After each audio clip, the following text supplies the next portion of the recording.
Boa noite, povo de Deus. Boa noite, povo de Deus. Graça e paz. Vamos ouvir a palavra? Abra sua Bíblia no livro de 2ª Carta aos Coríntios, capítulo 4.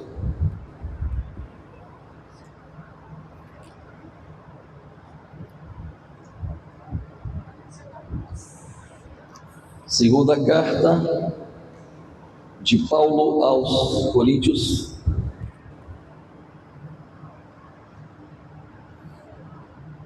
por gentileza, acenda uma lâmpada, 3 lâmpadas na frente. Verso 16.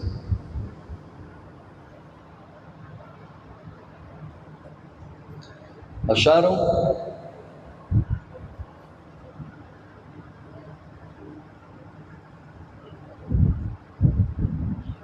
Por isso, não desfalecemos, mas ainda que o nosso homem exterior se corrompa, o interior, contudo, se renova de dia em dia.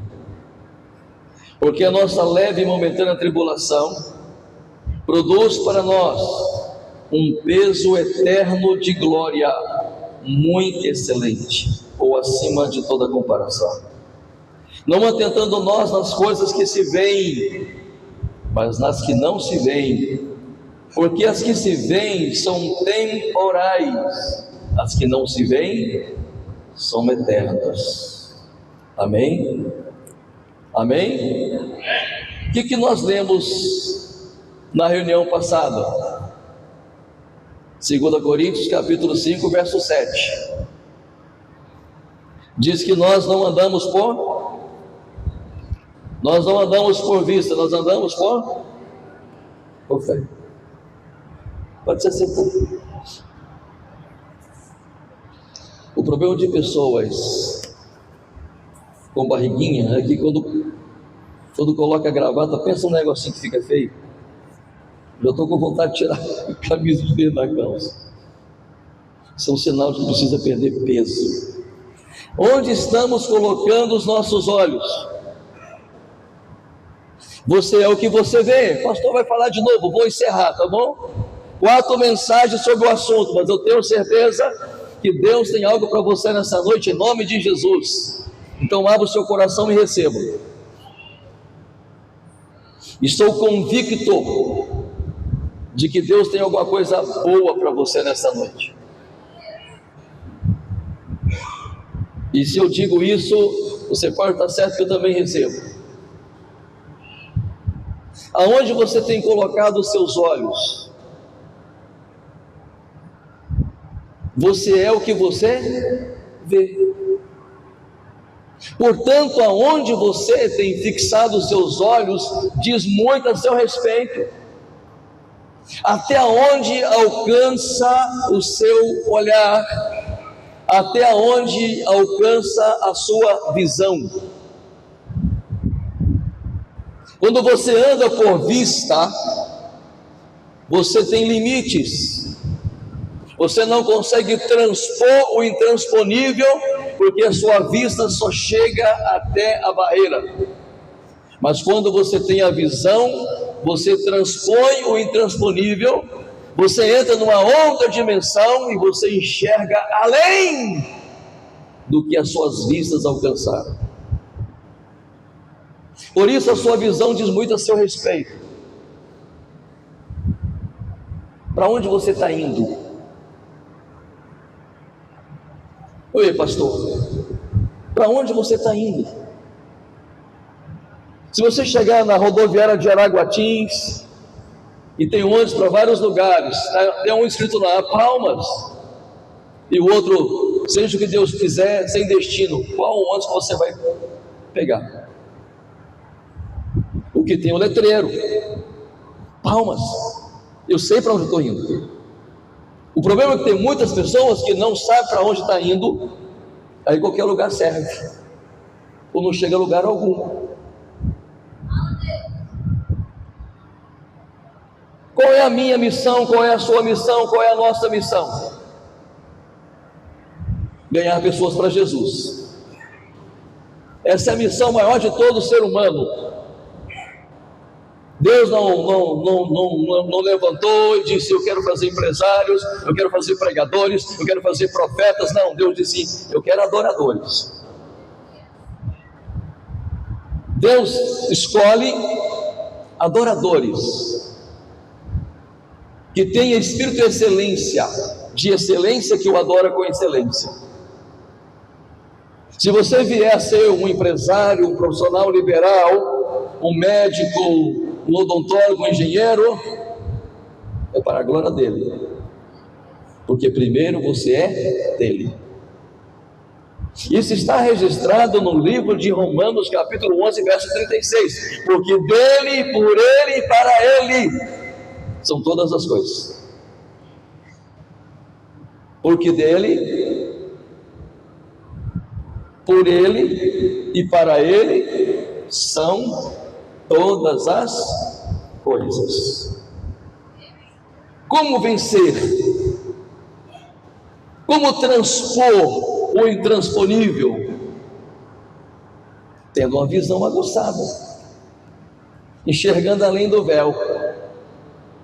As pessoas chegavam até no tabernáculo, mas não podiam passar. Só o sumo sacerdote, nem o sacerdote, só o sumo sacerdote passava além do véu, o lugar chamado Santo dos Santos. Não podia entrar. Mas hoje, com a vinda de Jesus, com o sacrifício da cruz, esse véu rasgou. Hoje eu posso entrar no Santo dos Santos e ter plena comunhão com o Eterno. Digam glória a Deus aí. Duas coisas principais que me faz vencer. Primeiro, seguir a Deus com integridade e servir a Deus de todo o coração. Se eu sou íntegro a Ele, se eu sigo a Ele com integridade, se eu adoro, se eu amo de todo o meu coração, o que está no livro de Deuteronômio capítulo 6, verso 5, amarás o Senhor teu Deus de todo o teu coração e de toda a tua alma. Isso é uma lei, isso é um decreto feito pelo próprio Deus. Quando você ama a Deus acima de todas as coisas, você ama a Deus mais do que os seus negócios, você ama a Deus mais do que você mesmo, porque por Ele, para Ele, são todas as coisas. Você entende isso? Será que Deus olhando para mim, será que Deus olhando para você, será que Deus olhando para a gente, será que Ele vai encontrar pessoas que tenham um coração íntegro e sincero a Ele? Pense. Nesse exato momento, porque o olhar dele é como chama de fogo, devassa, esquadrinha, vai além do que você possa imaginar. Porque a Bíblia fala que os olhos do Senhor são como chama de fogo. Se Deus estiver olhando para mim agora, se Deus estiver olhando para você agora, se Deus estiver olhando para nós agora, porque Ele conhece a sua interioridade, Ele sabe quem é você. Será que Deus vai achar integridade? Será que Deus vai ver realmente que a gente está vivendo para a glória dEle, para o louvor dEle, para a exaltação dEle? Eu preciso refletir, porque isso aqui muda tudo. Para onde eu estou olhando? Se eu olho para o céu, se eu olho na vertical, olhando para cima, eu vou ter dele aquilo que eu puder ver nele, mas às vezes meus olhos estão nas coisas de baixo. E Paulo deixa bem claro no texto que lemos: atentai-vos não nas coisas que se veem, porque as coisas que se veem são efêmeras, são passageiras, não tem valor. Mas as coisas que não se veem são duradouras, são eternas e permanecem para sempre. Nós vamos trabalhar um pouquinho hoje em cima do livro de Números, capítulo 14, capítulo 13, O povo sai do Egito e Moisés manda 12 espias. Pode chamar de espião, mas ouviu falar de espias. 12 espias para espiar a terra da promessa que Deus iria dar a eles. 12 príncipes, os cabeças da família, evidentemente mais jovem, com força. E eles vão olhar a terra, fica 40 dias olhando a terra, e eles retornam. E eu posso te afirmar, sem medo de errar, que quando eles se reuniram, só os 40 disseram: que relatório a gente vai apresentar? Eu tenho certeza, porque a Bíblia narra isso, que Josué e Caleb disseram assim: a gente vai dizer a verdade, e vamos dizer que a gente vai voltar aqui e vai tomar essa terra, porque Deus é com a gente. Mas 10 disseram: eu não vou falar nada disso. Eles vão falar para Moisés que não tem como a gente herdar essa terra, não tem como a gente conquistar essa terra, porque aqui tem gigante, a cidade é fortificada, aqui tem povo valente, aqui tem os filhos de Enaque, aqui tem os Enaquins, aqui tem um povo que devora. Eu vou falar isso para eles. É lógico que eles discutiram antes de entregar o relatório. E quando chega perto de Moisés, eles levam um fruto. 2 homens carregando um cacho de uva. É isso que você ouviu. 2 homens carregando um cacho de uva. Você vai dizer assim: pastor, isso é demais para o meu entendimento. Eu sei. Que anda pela razão só vê o óbvio. Que anda pela razão só vê a lógica. Aí apresentaram as romãs, os figos. Quando chegaram perto de Moisés, quando a nação, quando o povo no deserto viu o tamanho daquele cacho de uva, quando viu o tamanho do figo, quando viu o tamanho das romãs, eles ficaram maravilhados, porque estavam olhando por vista. É isso aqui que a gente vai herdar, vamos logo. E os 10 disseram: Moisés, nós não podemos entrar lá, nós somos como gafanhotos à vista deles, nós somos pequenos diante deles. São homens de guerra, são pessoas treinadas, são pessoas adestradas, são pessoas preparadas para o combate. A gente não pode entrar lá, Moisés. A cidade é fortificada, é um povo que devora, eles lutam entre si, e lá tem gigante, Moisés. Lá tem filhos de gigante, lá tem gigante, Moisés. Ponto. Foi o suficiente para aqueles que estavam andando por vista entrar em desespero e querer matar Josué e Caleb. E eles disseram: eia, subamos, vamos pelejar contra eles. Sim, a fé não é burra, a fé ela avalia tudo, a fé analisa tudo, a fé sublinha tudo, grifa tudo e vence. Lá tem gigante sim, Moisés. A cidade é fortificada sim, Moisés. Lá tem povo que devora sim, Moisés. Mas Deus está conosco, Moisés. Nós vamos entrar lá, Moisés, nós vamos conquistar aquela terra, porque essa terra é promessa de Deus para nós, Moisés. Para onde você tem olhado? Por isso que no capítulo 14, verso 6, Caleb e Josué diz: a gente vai entrar lá, porque Deus está conosco. Ei, meu irmão, ei, minha irmã, para de olhar o que está ao teu redor, olha para aquilo que você carrega. Você entende o que eu falei? Não olha para a circunstância. Vencedores não olham para as circunstâncias, vencedores não olham para a adversidade, vencedores olham para quem ele carrega. Deus está comigo e eu e ele somos a maioria. 1000 cairão ao meu lado, 10.000 à minha direita, mas eu não serei atingido, porque Ele está comigo. Aleluia. O problema é que às vezes tem homens ensinando outras doutrinas. 1 Timóteo, capítulo 6, do verso 3 em diante.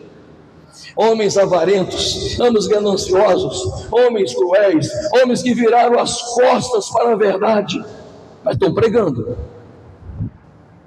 Pessoas que não têm condição de levar o outro a lugar algum, mas estão pregando. Imagina um homem que tem uma casa de prostituição, querendo dizer para o outro: olha, você tem que parar de prostituir. Mas ele tem uma casa de prostituição.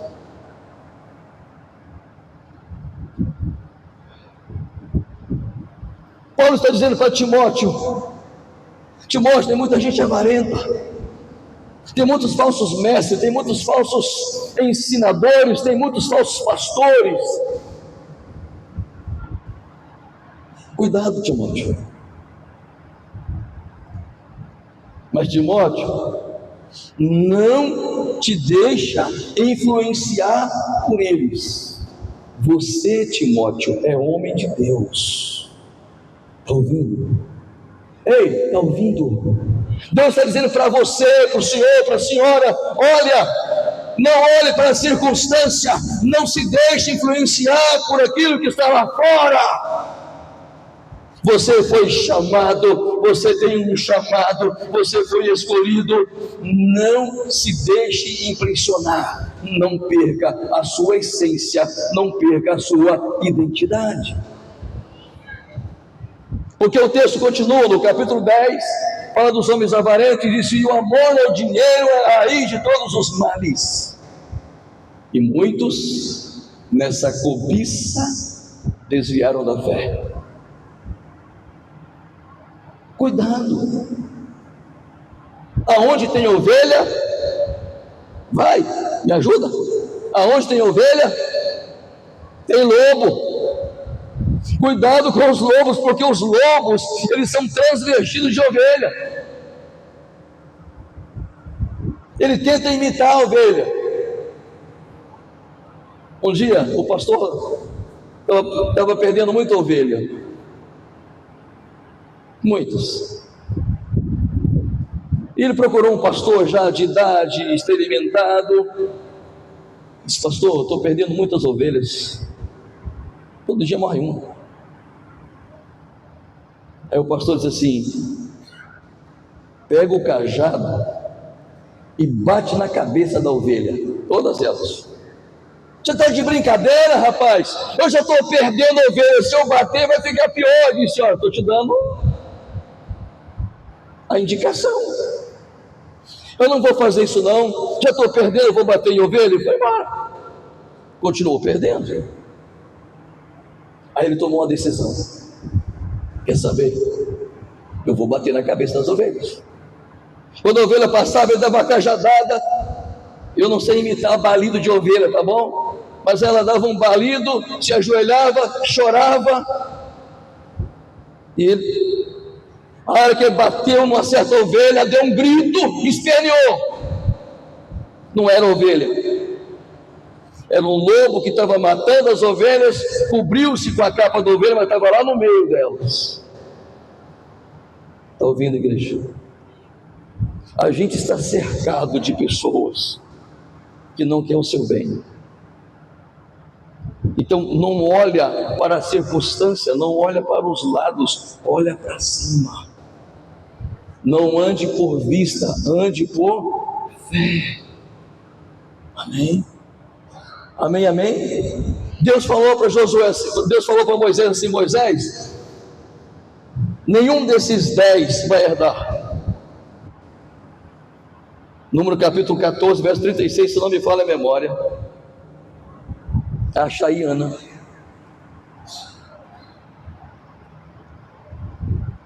Quando eles deram um relatório, eles instigaram as pessoas a se levantarem contra Moisés. Eles instigaram as pessoas a uma rebelião. E houve uma rebelião. Aliás, o que mais aconteceu no deserto foi rebelião, uma após a outra. E por essa razão Deus teve que ir eliminando Corã, Abirão, Datã, com mais de 250 pessoas, eram homens líderes, se levantaram contra Moisés. Rebelião. E se Moisés não fosse homem de Deus, acabaria ali. Ele disse: amanhã todo mundo junto, reúnem, e a gente vai ver quem é Deus. Vou oferecer um incensário, cada um pega o seu incensário, vamos ver o que Deus respondesse a Deus. A mesma coisa que o profeta Elias fez com o profeta de Baal.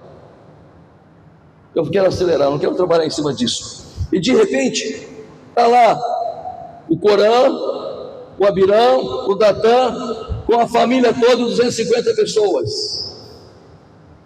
E Moisés disse: se eu sou homem de Deus, vocês não vão morrer de morte natural. Se eu sou homem de Deus, essa terra vai abrir a boca e vocês vão ser tragados por ela. Uau! Todos morreram. Todos morreram por causa da rebelião. O que mais teve no ministério de Moisés foi rebelião. Por isso Deus abomina a rebelião. A Bíblia diz que rebelião é como o pecado de feitiçaria. Pensa um negócio que Deus abomina, é rebelião. Não estou pregando para, só estou colocando para vocês o que Deus colocou no meu coração, tá bom? Não tem esse problema aqui não, porque aqui a gente corta também na raiz. Como pastor, tem um jeito de bater na cabeça da ovelha. Se der um balido, beleza. Se berrar, é bode, não é ovelha. Aí tem que tirar.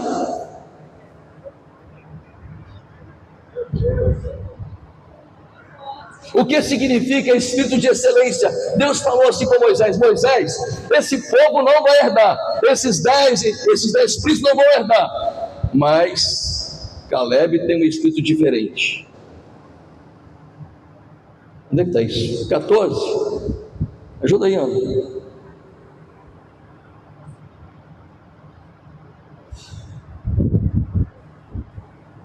Me ajuda aí, alguém aí, acha para mim aí.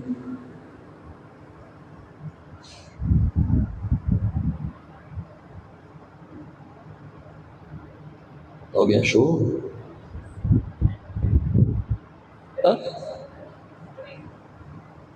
14:30? Vai, me ajuda. Help. 14:24 eu sei que tem alguma coisa que fala do espírito de excelência, que tem um espírito diferente, não é isso não? Isso. 14:24.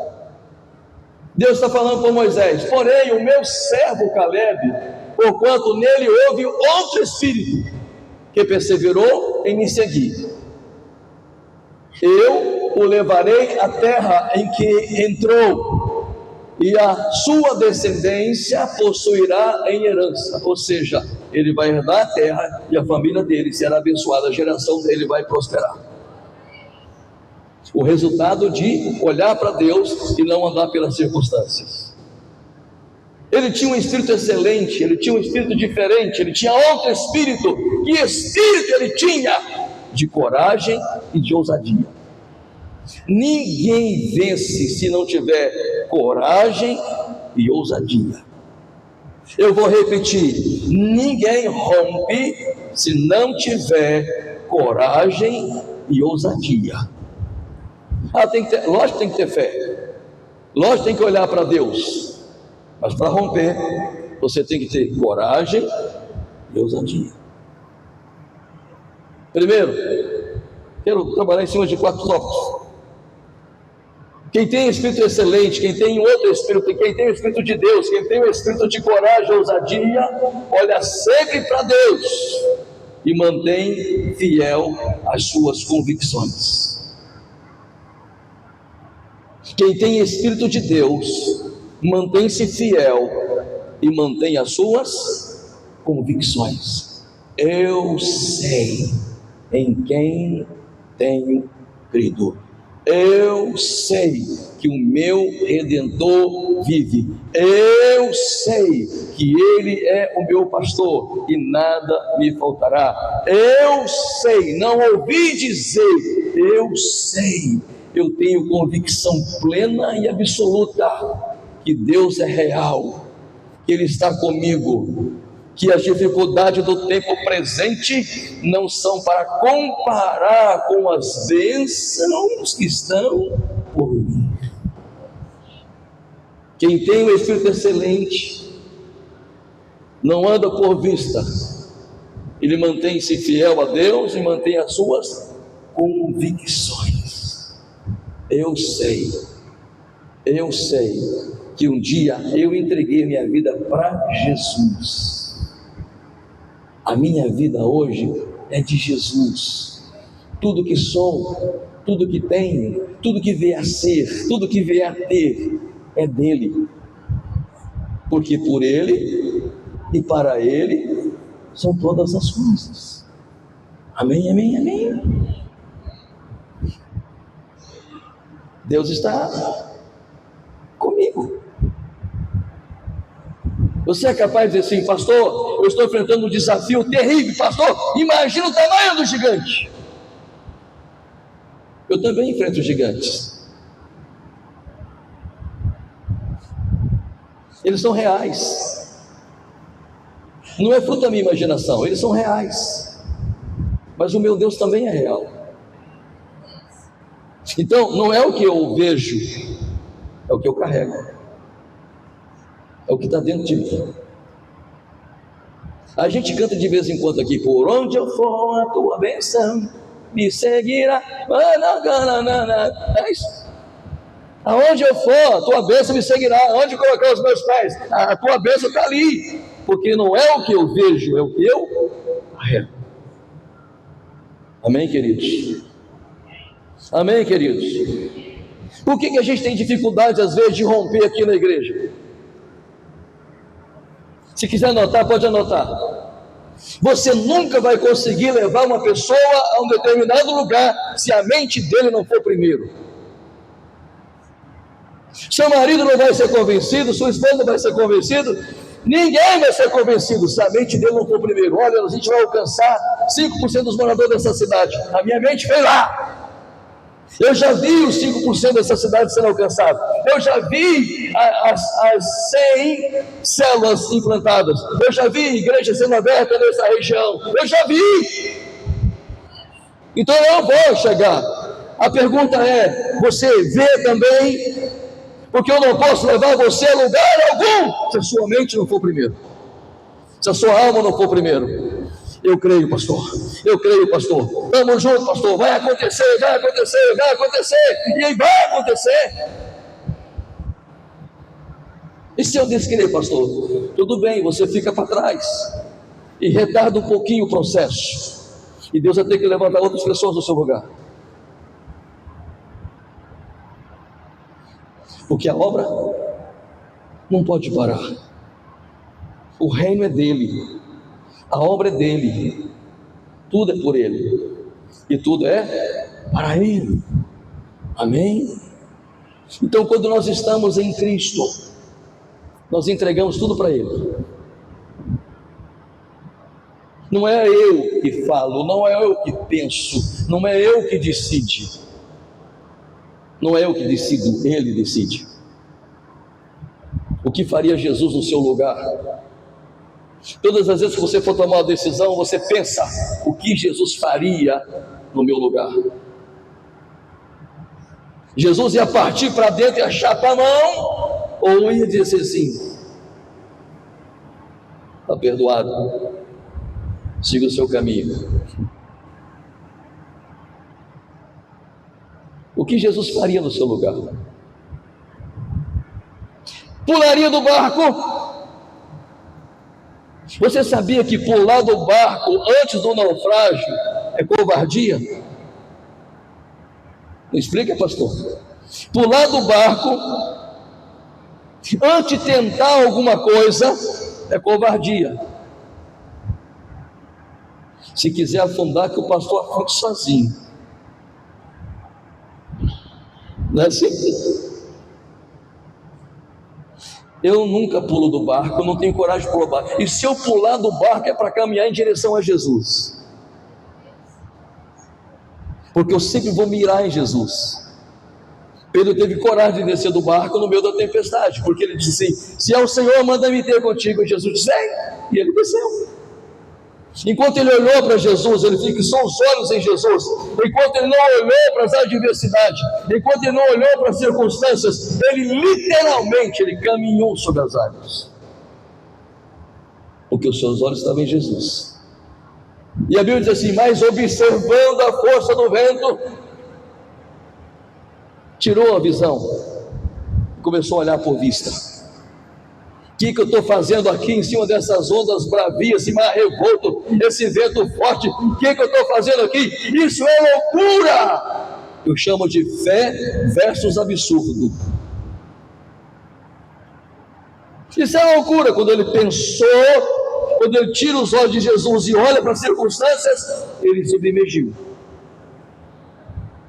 gritou, Jesus socorreu. Mas eu sou daquele que tem coragem de descer do barco. E se afundar, pastor? Se afundar, eu grito: Jesus, tem misericórdia! E eu sei que ele está lá comigo o tempo todo, porque ele afirma que quando passar pelas águas, elas não te submergirão, e quando passar pelo fogo, não te queimarás. E a gente vai ver isso aqui daqui a pouquinho.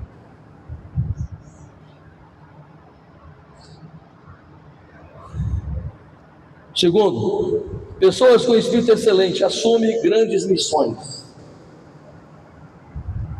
Pessoas que têm espírito de excelência assumem grandes missões.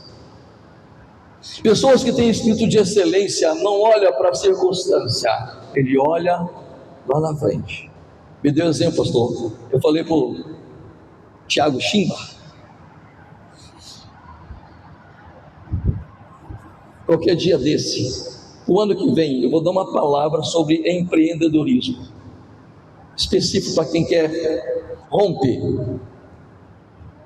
Venha o que vier, pensa o que quiser, eu estou rompendo, e quero ver você romper, de verdade.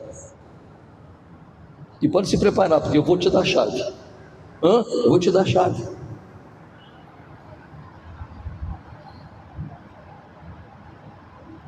Pastor, está difícil, né? Por que está difícil, filho? Dinheiro.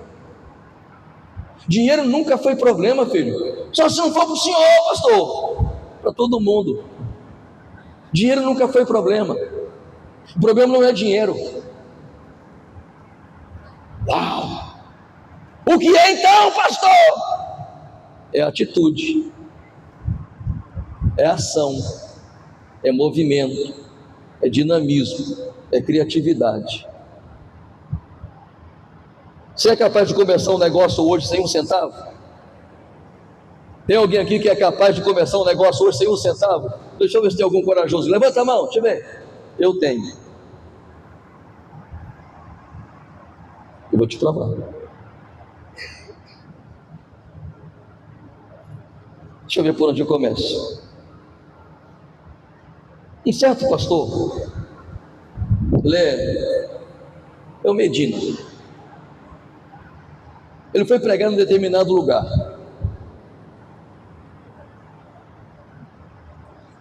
E terminou o culto, o pastor disse: olha, eu vou te levar na casa de um empresário e nós vamos jantar lá. Quando ele chega lá, ele viu uma big house. Não era uma mansão das mansões, mas era uma boa casa com piscina e tudo mais, e de Hilux. Por que todo mundo que começa a ganhar um trocado quer Hilux, hein? O direito de cada um, não é não? E aí ele percebeu que aquele senhor, o dono da casa, era uma pessoa simples, bem simples. E ele teve a curiosidade de perguntar ao pastor: pastor, o que ele faz? Ele é vendedor de panela. Ele é vendedor de panela.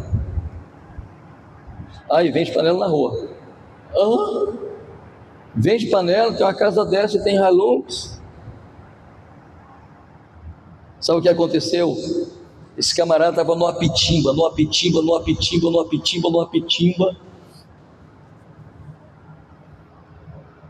e queria uma resposta. E andando na estrada, viu um vendedor de panela na estrada. Parou, deu ré, voltou e disse: confia em mim, deixa eu pegar umas panelas suas e vender consignado, e eu venho e te pago. E o que eu vender eu te pago, sem dinheiro. Iniciativa, dinamismo, ação. Deus reage mais do que age. Você age, Deus reage. Pegou? Ele começou a vender. Ele vende até hoje, sabia? Ele disse, ele vende 5 mil reais todos os dias, e ele vai fazer o PAP, ele vai para o porta a porta, e ele vende 5 mil reais todos os dias, ele continua vendendo, sem dinheiro, mas com motivação, com fé, com coragem. Eu tenho as semi-joias na minha casa, fica tranquilo, estou vendendo. Se eu sair para a rua, eu vendo 1.000 reais todo dia. Como é que é, pastor? Eu estou te afirmando com toda a pureza da minha alma, se eu sair de porta a porta, de loja em loja, eu vendo no mínimo 1.000 reais por dia. Pastor, Araguatinga é pequeno, aí eu pulo para Augustinópolis. Depois eu pulo para Buriti, depois eu pulo para Imperatriz, depois eu pulo para Araguaína. Só que o Papai do Céu não permite eu fazer essas coisas. Mas eu tenho coragem de fazer, eu tenho disposição para fazer, e eu creio nisto. Não é o que eu vejo, é o que eu carrego. Um certo dia um jovem amigo do pastor disse: rapaz, eu não aguento mais, 3 anos de pitimba. Ele disse, o pastor disse assim: você confia em mim? Confio. Então vem cá, eu vou te ungir você como pintor na Espanha, vou te ungir como pintor, mas eu não sei pintar nada. Aprende. Deus, eu estou ungindo esse homem, meu amigo, como pintor. Agora, a partir de hoje, ele é pintor de parede, não é de automóvel não, pintor de casas. Agora você sai por aí, manda fazer uns cartõezinhos aí e sai entregando para tudo quanto é lugar, sem dinheiro. O problema não está no lugar, o problema não está no dinheiro, o problema está dentro de você.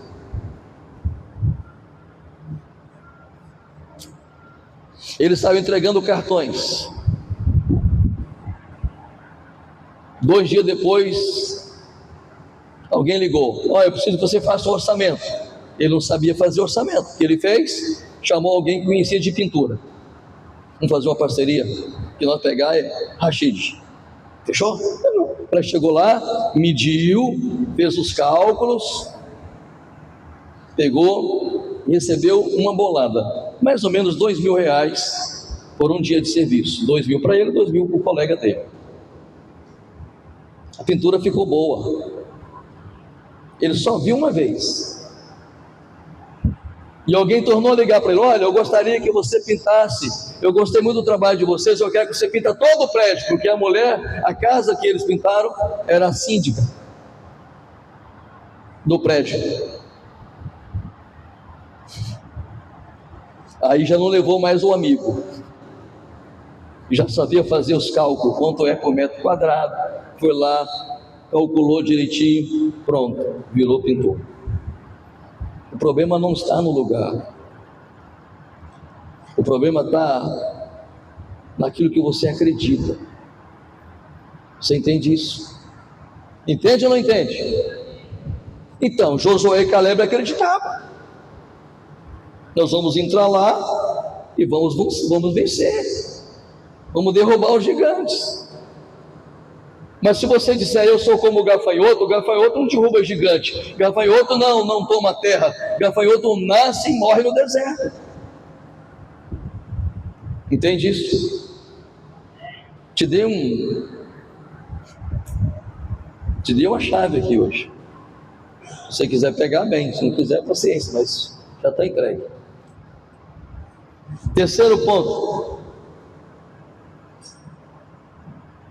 homens com espírito excelente são fortes e corajosos, não recuam, mesmo diante da adversidade, não retrocede. E já vou te adiantando no que está no livro de Hebreus, capítulo 10, verso 38. Diz que o justo viverá da fé. Deus não se agrada daqueles que retrocedem. É isso? É isso aí? Mas o justo viverá pela fé. E se alguém se retirar, retroceder, a minha alma não tem prazer nele. Deus não abençoa pessoas que recuam.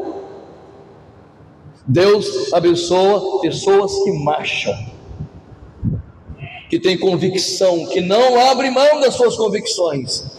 Venha o que vier, noite traiçoeira, se a cruz pesada for, Deus está comigo. Está tudo nublado, Deus está comigo. Todas as setas estão indicando o contrário, não importa, Deus está comigo. Eu não ando pelo que vejo, eu ando pelo que eu creio. Está entendendo, filhos? Deus chamou você para ser vencedor. Deus não chamou você para ser perdedor. Deus chamou você para ser vencedor. Vou afirmar: Deus chamou você para ser vencedor. Siga até o fim, porque é mais fácil desistir. É mais fácil olhar para as barreiras, é mais fácil olhar para o gigante, é mais fácil olhar para as adversidades, do que dizer assim: pague o preço que tiver de pagar, eu vou romper.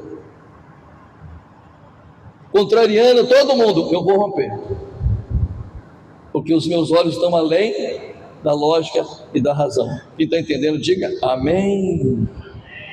Então, homens de Deus que têm espírito excelente são corajosos. O povo vê dificuldade, mesmo olhando para o tamanho daquela romã, figo, e o tamanho daquele cacho de uva. Então, nosso envelope de dízimo, tem lá 2 homens carregando, mas homens modernos, estão de ternos, carregando cacho de uva.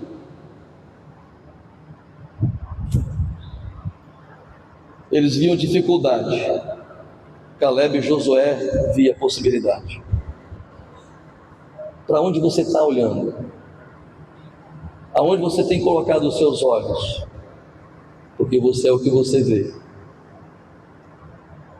Só pessoas corajosas é que conseguem vencer. Só pessoas corajosas conseguem romper. Josué capítulo 1, verso 7. Deus está chamando Josué e diz para ele assim: ser forte e corajoso. Tenha coragem. Seja destemido.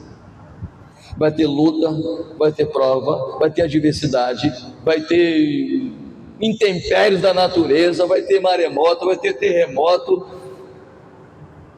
vai ter vulcão entrando em erupção. Tenha coragem. Não recue, não retroceda, não volte atrás. Amém, amém, amém? Porque homens corajosos e resolutos não olham gigantes, eles olham para Deus. Nós cantamos muito aqui: maior é o que está em... não cantamos não, cantamos pouco.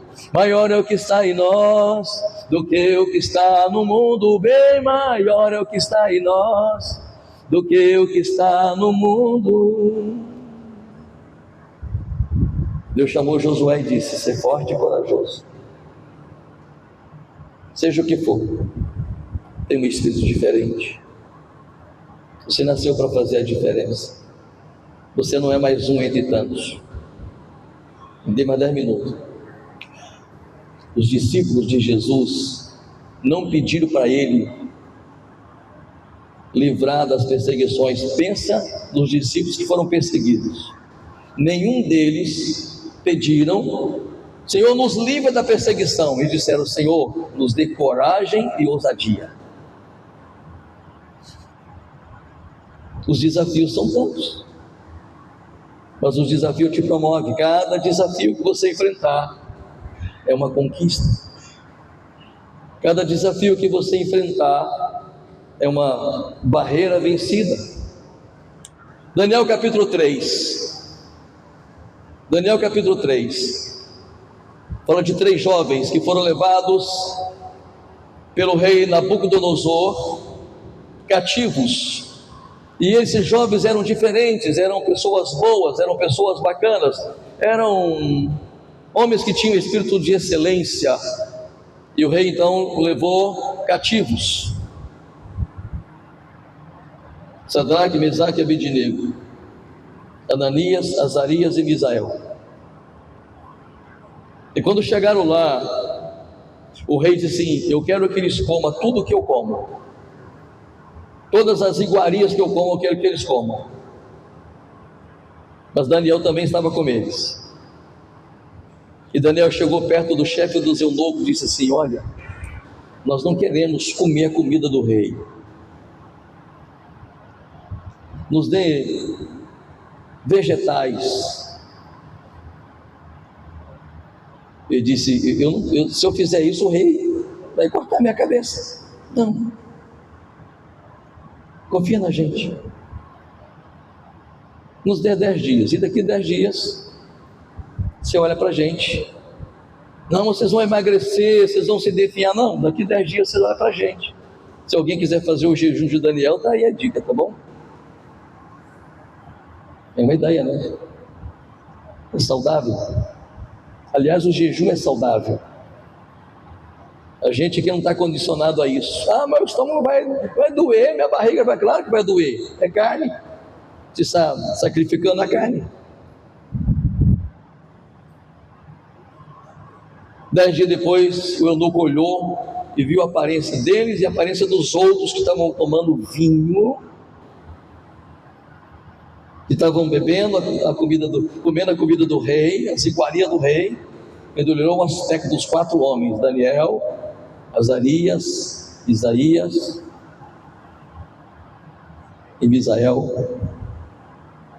É tanto nome, né? O aspecto deles estava diferente. O aspecto estava mais gordo, mais saudável do que os outros. E continuou então. Teve uma certa ocasião, isso está no capítulo 3, teve uma certa ocasião que o rei Nabucodonosor e esses camaradas foram promovidos, porque eles foram até a presença do rei, todos 4, e sobressaíram, eram mais sábios do que todos os outros jovens da Babilônia, todos superaram, então tiveram algum cargo, tinham uma função, mesmo sendo hebreus. E o rei então manda fazer uma grande estátua, 60 côvados, aproximadamente 28 metros de comprimento, daqui lá na porta, mais ou menos. Não, daqui na porta dá 30, dessa parede lá dá 35. 28 metros de altura e 2,80 metros, 6 côvados de largura. E mandou convocar os governadores, os sátrapas, os prefeitos de todo o reino, pessoas de toda a nação foram para o dia, e havia um decreto: quando o pífaro, quando a gaita de foles, quando as trombetas soarem, não vou ilustrar não, fica tranquilo aí, Marcão, não dorme não. Eu ia colocar uma fornalha aqui, não vou fazer isso não.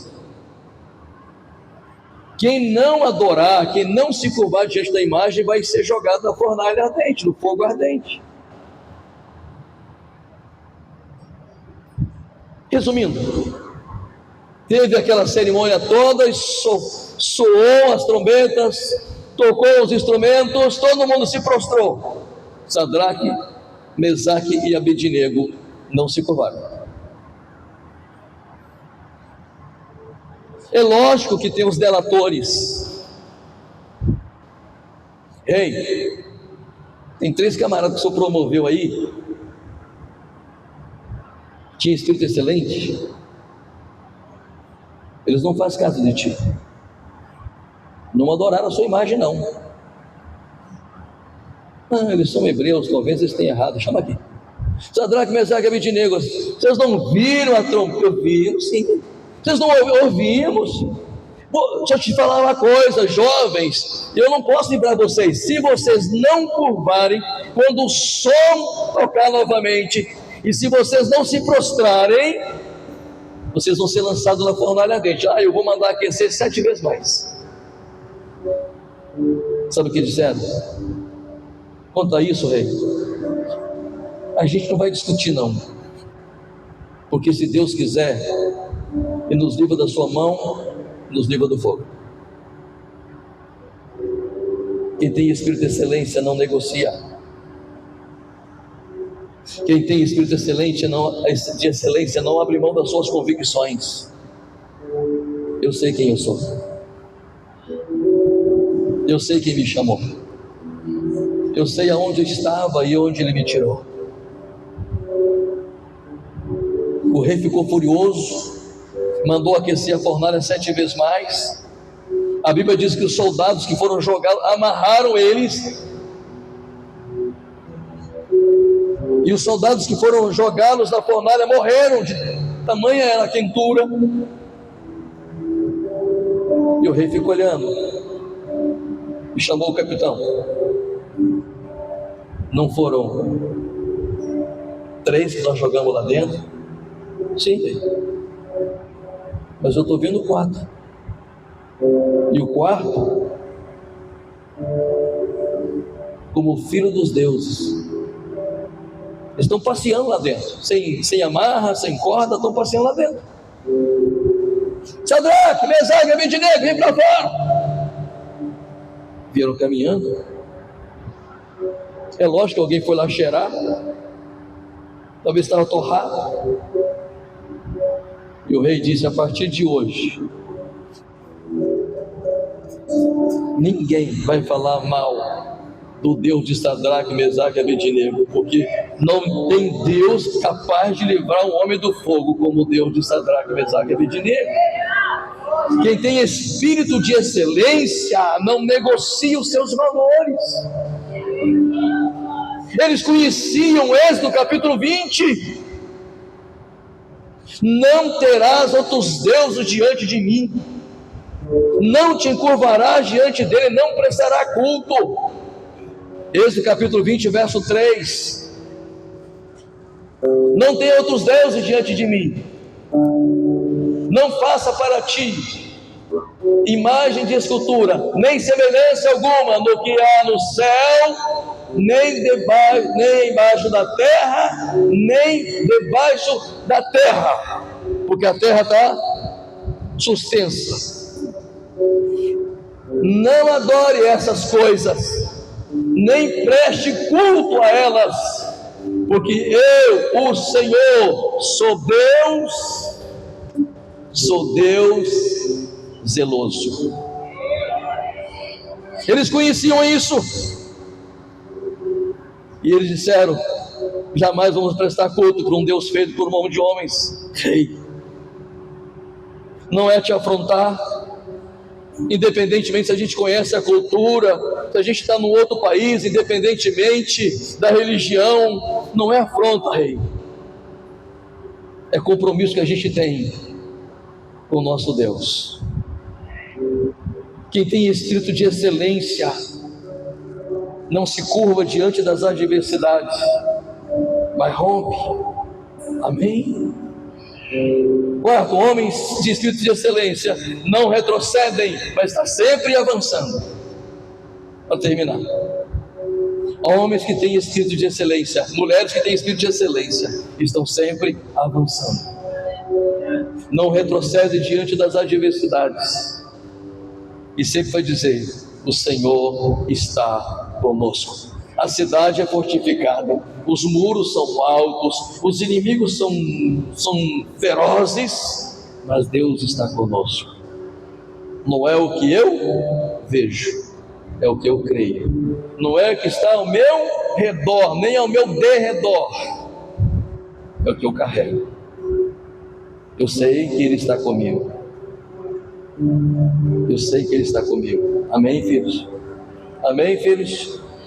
Tiago capítulo 2 Timóteo 1:7 diz assim: Deus não nos deu um espírito de temor, de medo, de timidez, depende da tradução, mas nos deu um espírito de fortaleza, de ousadia, de amor.